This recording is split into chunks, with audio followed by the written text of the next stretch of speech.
came up to you right now and I said, yo, you can have this $100 bill. You can have this right now. Take it. Like, yeah, go out there, take it. What if I told you this $100 bill was stepped on, it was walked on, somebody spit on this $100 bill, somebody balled it up, it's been in a stripper's G-string, this $100 bill was gambled with, this $100 bill was played with, this $100 bill was dug out of the garbage can. It was dug out of the garbage can. Would you still want it? Would you still accept this $100 bill? Hell yeah, you would. You're like, man, Christmas is around the corner. I got bills to pay. You know, I got things I want to get. You know, you need a haircut. You need your car fixed. You need your nails done. You need your hair done. You need some clothes, some shoes. Hell yeah, give me that $100 bill. Why would you take the $100 bill despite all I just told you? I just told you people play with it. It was in a stripper's G-string. Someone threw it in the garbage can. Somebody walked on it. They stepped on it. They spit on it. They played with it. They gambled with it. Why would you still want this $100 bill? Because it don't change that. Despite what this $100 bill been through, no matter what its past is, no matter what someone done to it, they blew it around the world using it as a paper airplane. It don't change its value. This $100 bill will never change its value. And that's why you still want it. You still want it because it don't change its value. Regardless of what someone says, what someone does, it doesn't change its value. So of course you want to still take it. But my bigger question is to you is not whether you want $100 or not, is why do you change your value? Why do your value consistently change? Why do your value change when someone starts to denigrate you? Why does your value change when people tell you that you're not worth anything? Why does your value change when jobs tell you what you're worth? Why does your value change when your past experience is cause you to be used, to be cheated on, to be played with, to be handed over, to be stepped on, to be danced on? Why does your value change when things happen in your life? Why? Is it because you allow people to change your value? Or is it because you allow people to determine your value and you don't determine your own value? Maybe it's because you don't see yourself. Why are you not like money? Why? I mean, people say money is the root of all evil. Money causes envy, causes hatred, it causes people to change. It may. The one thing about money is it don't change, especially in value. Despite the fact that people say, you know, that money's fake, it has no real value. It has no real value. It's just a piece of paper. Well, that piece of paper, every time you go into the store, you know, you buy a bag of chips, you know, buy a pair of sneakers, buy some new Brazilian weave or whatever you're buying, guess what? The $100 bill still works. And when you hand that cashier, guess what? It doesn't change the value. Cashier ain't say, oh, what happened to it? Was it balled up? Oh, no, it was a stripper? Oh, no, I don't want it. You're going to take that $100. You've got a little sweat on it. And put some, you know, hand sanitizer after you touch it, but, you know, they still going to take it. So you got to ask yourself, why does your value change? Your value changes because you allow people to create and tell you what your value is. You allow people around you to tell you. You allow relationships to determine what your value is. If you're a female, they're going to tell you this, if you're a female, right? You're dating a guy. You're dating this guy, you're dating for a year, you know, you're thinking this is the one. You took you like family, met your grandmother, your aunts, your uncle, your dad, came Thanksgiving dinner.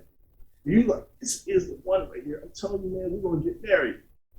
And then one day, right, you go around his family, you know, you've been around his family a lot. Then one day, you notice he comes in, you're sitting at his mom's table, you ready to eat dinner. He comes in with this other woman. He introduces this other woman like his cousin.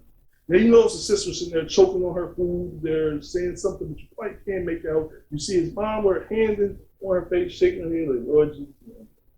But you're still not putting the picture together. You're saying it's his cousin. You notice that he's not referring to you as babe. He's not being as affectionate as he usually is, but you know, maybe just today is not the day. You notice every time this so-called cousin come around, you got to sit in the back seat of the car. We just acts funny. He's very weird how he talks and how he reacts with you.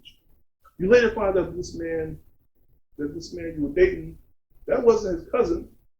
That was his girlfriend. You know, this is his girlfriend. That's his boo-boo. And everybody knew it but you. So you start to feel stupid. You start to feel stupid. You start to feel little. You feel dumb. You feel favored. You feel used. You feel like your value has decreased because everybody around you now is calling you stupid. How did you not know? How did you not see it? You didn't see how his mom was looking. You ain't hear what his sister said. The writing was on the wall. I tried to tell you, girl. But nobody does this now. Nobody reaches in their pocket in the midst of you at your lowest point. At the point where you start to devalue yourself, your value starts to drop like the stock prices. No one ever goes into a pocket and reach out and grab $100 bill and say, see this $100 bill right here? This doesn't decrease in value. What do I do to it? I can throw it on the ground, spit on it, I can kick it, I can punch it. Guess what? It never decreases in value. You don't decrease in value because of the mistakes you made in your life. You don't decrease in value because you had a moment of ignorance. You had a moment where you trusted someone and someone played with you and gambled with you like they did this $100 bill. You didn't decrease in value because like this $100 bill, your value still stands. Just make sure you recognize and understand the person who had you in their possession didn't respect your value, didn't understand your value, or most importantly, didn't appreciate your value. And you will have people like that. Fellas, you can relate to this. You can relate to this, fellas, because you might be working a 9 to 5, typical job, might be seen as a regular guy. You're the type of guy that the city girls, Young Miami and JT probably never talk to. They would never date because you can't take them on fancy trips. You can't buy them those new Louis Vuitton shoes, those new Red Bottom, those new Hermes purse. You can't buy that Dior. You can't buy that new Rihanna perfume. You can't take them on trips to Dubai. You can't afford that. But you can provide them a house. You can provide them a place to live. You can provide them love. You can provide them loyalty. You can provide them comfort and security. All things that men should do. You can do all these things. You have a car, but it ain't, that new Phantom Rolls Royce ain't grocery, you ain't driving around in a Maybach, maybe you driving around in a Honda Accord. And that's what you're driving with, but that woman might look at you and like, see you, and then measure you up against this dude. This dude right here, this dude got the new Phantom, 2022 Phantom Rolls Royce. This dude right here got the Tom Ford shoes on, Tom Ford shoes. This dude got all-style, big bank account. He can afford these trips, right? And next to you, you look like your value has decreased. Your confidence has decreased. And she's sitting here telling you, you ain't worth nothing. You ain't no $100 bill. You're not a $100 bill. You're that brown penny. You know that penny. With Abraham Lincoln facing the opposite direction, he's the brown color president because he's the one that helped write the Emancipation Proclamation, which freed slaves. So they made sure that they understood that throughout history, so they made him turn the opposite ways on the coin. The other presidents, you ain't never see that, people. You notice that Abraham Lincoln on the penny. The lowest form of money is the penny, the one that no one desires, the penny. So they look at you like you that penny, that brown penny. And nobody wants, and that's your value because you're working 9 to 5, loyalty, your commitment, she's not worried about when you go to the gas station, you're going to the gas station. When you go and get milk, she knows you're going to get milk. She doesn't have to worry about what she's sharing you with someone else. That's yours, and that's because you're dating, right? Because it's a loyalty and level of person that's with you, within you. And you may be growing to become the person rocking the Tom Ford suits. It may take you a little longer to get the ghost in the big house and all the other great things and all the things that she desires. It takes time. But because she feels like she doesn't have time, she doesn't see your value. She doesn't see the potential of your value. She doesn't see that you're a $100 bill. Constantly remind you that you're a penny. And certainly you start to believe it. You start to act as such. You start to accept the fact that where you are in your life and your true value. So you start to determine by your own measurement that you are no less than a penny. Not only you're a penny with a hole in it, so you're worthless. I know that song by Deion Ferris. Love Jones soundtrack. Go check it out. But the point is, she looks at you like you're a penny. Look like you're completely worthless. You're the undesirable of all money. And you start to reflect on yourself. You start to see yourself. You start to reach lower, allow people to cheat on you, play with you, use you as a penny is you, as just thrown in a cup hole, thrown to the side, thrown in your penny jar, just to add up all the other pennies.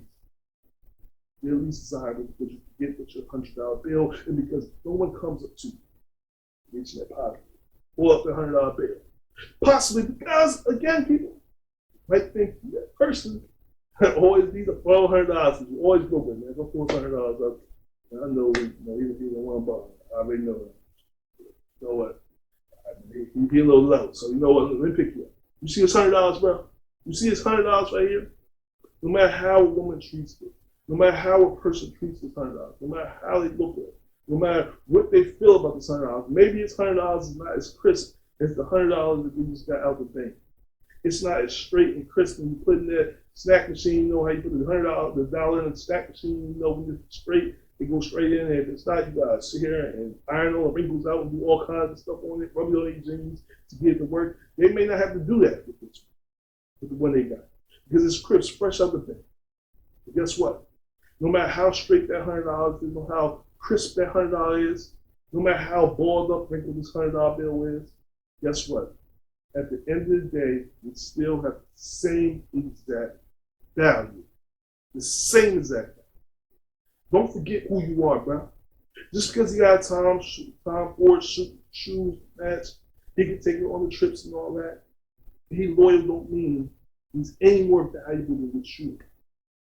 Remember your face value. It's like a $100 bill. Your face value don't change. Don't let anyone else denigrate or change your face value, because they can only change your value if you allow yourself to think different and to devalue yourself. But despite that, people, we still have moments where our value changes. Our value changes. Go to a job, right? What's happened to me, okay? It's a true story, people. What's happened to me? Went to a job, went to a job interview. They asked me a question. And a lot of you have been asked the same question. People, you've been asked, what's your desired income? Now, here go me, old gullible me, not knowing my value, not appreciate my value, not knowing I'm a $100 bill, I go in there, well, sir, I want to show them a team player, I want to show a team player that all for a team and for the company. I want to make sure that, my first priority is making sure the company is successful.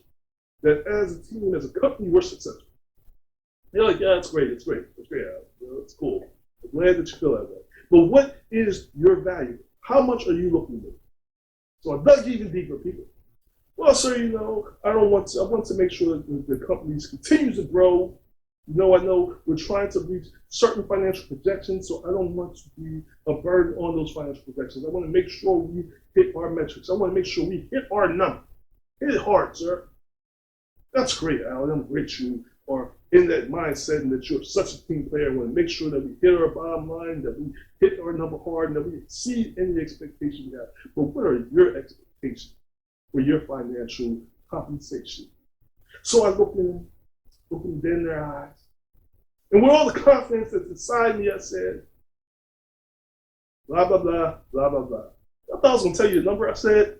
I'm not doing that. The point is, the number I gave was way below what I was worth. Way below what I was worth. And how do I know it was way below what I was worth? Despite the way I felt when I was previously paid, I'm just going to give it to you like this. I asked for half of what I was previously being paid. Why did I ask for half? Because I was so excited about the job. I was so excited for the opportunity, for the growth, for the possibilities of what could happen. I wasn't thinking about my true value. I overvalued the organization. I overvalued the organization and the place it will play in my life, and I undervalued my value. I undervalued myself. I look at myself and I said, the companies, they're a $100 bill, and I'm a $10 bill, and I'm okay with that. I'm okay with that. Because you know what? I'm willing to put in all the work to become a $100 bill one day, sir. You know what they said? Oh, that's great. That's great. And you go with that, right? And you're comfortable with it for the first year or two. Then you see the projection coming. And the projection coming, you start thinking that. You go in your boss's office, whether it's a male or female. You go in the office and say, sir, how well did my individual, how did I help individually, how did I assist with us reaching our objective financially? So your boss said, well, Alan, this year you exceeded expectations. You had a great, incredible year. You brought in $30 million. Wow, that's impressive. $30 million. That's very impressive. Just you singular, you brought in $30 million. That's great. You start thinking like, okay, that's awesome. But sir, ma'am, I looked at my paycheck, my year to date, income for this year is $30,000. Don't you think it's a little short? I said I brought in $30 million. My pay is $30,000. There's some room for growth here, don't you believe? And they look at you when they say this to you. Well, Alan, sir, son, come on, sit down here. Come sit down here. Your dad, you know when your dad created you a lesson to you. Come sit down for a second. Let me just talk to you. And pat you on your knee. Go ahead, sit down. Shut the door. Yeah, shut the door. Let's have a conversation. You know when you in for it when your parents say you come sit down. When somebody tell you come sit down, they want to talk to you, you know you're in for it. So you in for it, people. And this is going back to knowing your values. They tell you. They break it down to you. Alan, when you came on board, you will be negotiating when you attempt to negotiate your price, your compensation for all that you would do for this organization, all you would want to do. You mentioned that you want to make sure that we hit our bottom line, we hit our number hard. Yes, sir. And you've done that. What you wanted to let us know that you were a team player, Alan. Yes, I did. And you have done that. Alan, when you came on board, we asked you what compensation that you were looking for. You asked for $10,000 or $30 or $25 an hour or $30,000 a year. And we give it. So I'm struggling to find out, Alan, what's the problem? What's the problem? Well, sir, I got you $30 million. I figured, I've been here a few years, been working really hard. I'm on time every day, never calling late. I come in even when I'm sick or not feeling good. The time my child had the flu, and they was in the hospital, I still came to work and make sure I got things done. I was hoping that we have some kind of profit sharing. Well, again, Alan, you asked you about your compensation at the beginning. You asked for blah, blah, blah, blah, blah, blah. And we gave you that. So again, what is the problem? You wanted us to pay you on the projection of what you were going to do, but you wasn't thinking of it, Alan. You gave yourself a value, and we agreed to that value. We accepted the value of the metrics that you came in with. Now you want us to change it. How do you see yourself? In that moment, how do you see yourself, and how do you handle that situation? People, how do you see yourself? Because you have two instances on that. You can see yourself as a $10 bill you walk in on, or you can see yourself as a $100 bill. Now, let me tell you the difference between the two and how you value yourself and how you see yourself. See, if you see yourself as a $10 bill and you value yourself as a $10 bill, you're going to accept that conversation. You're going to accept that you made a mistake, that you undervalued yourself, and that the company, despite you not only reaching the goal, the financial goal or objective, but you exceeded. And they're not willing to renegotiate your compensation. You're going to accept that. You're going to walk out of the office with your head down, go home, eat dinner, be quiet and accept that, and go to work the next day and continue on like life has not changed. You're going to accept that you were not a $100 bill, you're a $10 bill. Now, if you are a different person, if you're a $100 bill, you're going to push back a little hard. You're going to push it back a little hard. You're not going to be disrespectful. You're not going to put position to get yourself fired. You got to relax. You got to relax. Say that. But if they're not willing to give you and compensate you fairly, they're not willing to open the books, they're not willing to start some sort of profit sharing, give you something that you feel is true and justifiable compensation, then you're going to seek it elsewhere. And when you go seek it elsewhere, when you go seek another company, you're going to talk about the $30 million that you made and the projections that you can double that in the next year. And when you're talking about what you're going to give that company now, it's time to talk about what they're going to give you. And this time, you're not going to ask for blah, blah, blah, blah, blah, blah. You're going to come up with a much higher number. You're going to come up with a number that you understand. You're going to come up with a number that makes you realize who you are, what you are. And what that is a $100 bill, because you know one thing. That $100 bill does not change in value. And you have to understand what you when you walk in. And you cannot allow a person to decrease your value based on how they see you, how they project themselves with you, what they think about your history, your past, who you was, who you were, who you are, because you know who you are. And you know what you're doing. And you know the only way you can change your work is by allowing other people to determine and justify in your mind that your work is below what it truly is. We got to change it, people. We got to change it.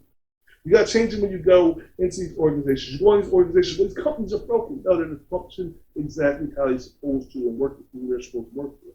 But you have to remember who you are. You're an advocate for yourself. In situations where you're dealing with people, with relationships or jobs, you have to understand your value and that you're a $100 bill. But it gets deeper than that, people.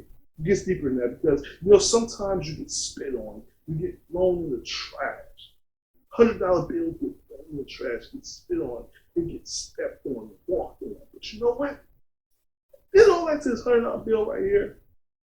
Put it in a stripper's G-string and took it out and said, hey, you want this $100 bill? You're not going to ask where it been. You ain't going to ask was it stepped on. You ain't going to ask was it in the trash. You ain't going to ask it was it in the stripper's G-string. You're going to say, yo, you all right? I'll take the $100 bills, man. I'm going to show you what I'm going to do with the $100 bills. Or maybe I won't show you what I'm going to do with it. I'm going to spend it. That's what I'm going to do with it. I'm going to spend the $100 bill, because despite what you did with it before you gave it to me, it ain't changing the value. But sometimes, see, us as people, we allow people to step on us, throw us in the trash, and we lose our value based on it. Now here I might hurt a few feelings, I might step on a few toes, but hey, you know what? The hell with it. Let's do it. Sometimes you have mothers who throw their children in the trash can, throw their newborn children in the trash can, throw you away. I don't mean literally, I mean figuratively. Sometimes you got fathers who step out of their children's lives, hit the snooze button on being a father, go back to sleep and wake up 2 hours later or 20 years later, again, decide to finally get up and be a father now that you become a whole grown man, successful man, and don't need the leadership that you have. They throw you in the trash. Sometimes people literally spit on you. I mean, literally spit on you. Spit on you and told you you're worth nothing more than dirt. You're not worth the bottom of their shit. And they spit on you. And because they do things like this, because your mother, your father threw you away or hit the snooze button on you, because people who told you that you ain't worth anything spit on you, threw you in the garbage can, we start to have a mindset that we're not worth anything. We go around with a certain level of anger. Some of us were betrayed by people. We gave them everything. We gave them our blood, sweat, tears, our happiness, our joy. We gave them our peace. We got up in the middle of the night when they called us crying. When their car broke down, they ran out of gas. We got up and out of our beds, in our comfortable beds, in our deep sleep, even though we got to go to work in an hour, to get up in the cold and go get them gas, to pick them up and work, to help take their kids to school, to help them when they got their heart broken. And in the midst of that, people, when it was our times to recoup on those things, when we needed that same response, they threw us in the damn garbage can. And we start thinking, maybe I'm just not worth it. Maybe I'm just not good enough to deserve a certain level of happiness, a certain level of love from my mother and my father, from my friends. Despite what I give others, what I give into this relationship, no matter how much I give, maybe I'm not deserving of happiness and peace back. So we start to look at ourselves as lower value. And our values start to decrease. You see the numbers start to dwindle. First you see 1 0 come off the back of that 100. Then next thing you know, the other 0 come off. Then the 1 gets divided. And it goes from a 1 to a 0.50. And then that drops down to a 0.25. Then 24 more come off. And next thing you know, you're down to a penny. We go back to that penny. Abraham Lincoln. That bronze penny. Copper penny. That is very low value. That's very low value. I gave you a penny right now. I said, here, you want a penny? I smack your mind. Get the hell out of here. No, give me a $100 bill. You keep flossing around. Yeah, I don't want a damn penny. That's how you walk around. It's like, I'm a throwaway. I'm something in someone's cup holder what's mixed with somebody's cappuccino or frappe and some old soda and some bubble gum and your kids' lollipop stuck on your kids' lollipop that's stuck in your cup holder. I'm just that low because how people throw me away. But not forgetting the fact that, I started off being $1. I started off being $100, and that's why I started off with you. I started off being that $100 bill that helped you through some difficult moments, helped you pay your bill when you couldn't. When your phone was going off, I was that $100 bill that you needed to borrow. When you didn't have gas in your car, I was that $100 bill to help fill up your tank. When you didn't know how you was going to make it to the next time you got paid, I was that $100 bill to help you get from this day or this week to the day you got paid. When you didn't know what you were going to get your kids for Christmas, I was that $100 bill. When you didn't know how you was going to feed or put food on your table, I was that $100 bill. But now that I have no more value to you, no more need to you, I have decreased into this penny that you just throw in a cup holder. And so many of us are treated that way or put in positions where we're looked at that way. But let me tell you something, people. You can't look at yourself and allow people to denigrate your value because they don't reciprocate what you give to them. You're not able to ever recoup what you gave to someone else because you're never able to get the value that you give to someone else. You cannot look at yourself as a penny. You got to pick yourself up and remember that $100 bill does not change. It does not decrease in value. It's just because someone don't understand your true value don't mean that you decrease in value. It just means that that person don't understand your value and that you have to rise up, that you have to learn to forgive, and that you have to learn that everybody is not accepting and deserving of your time and of your value. And because they're not observant of your time and value, you gotta be cautious of how you get treated. No matter what you do and what someone do with that $100 bill, when they throw it in the trash, pull it, they put it under their shoes. Understand something, that $100 bill still spends the same exact way, and you still maintain the same value despite how someone treated you. You just need to understand how to move different and understand what people at the end of the day, it's not what everybody feels on your value, it's what you feel. Not everybody's going to see your value as you see it. No, everybody's going to respect and value you how you value you. But you have to make sure you know who you are. And who you are is, you are $100 bill. No matter what the situation is, no matter where you come. I want to thank you for joining me for another episode of Pass the Pleasure Podcast. I want you to remember to like, comment, subscribe to my channel. Let me know what your thoughts are. Share some of these stories, or just share this episode with someone who needs to hear it. There may be someone who needs to be reminded that they're $100 bill. Don't worry, they might not want to borrow it. They might not want to, they'll pay you back next week or a couple of weeks or maybe never. But anyway, before I go, remember, stay woke, stay focused, most importantly, stay tuned. Peace.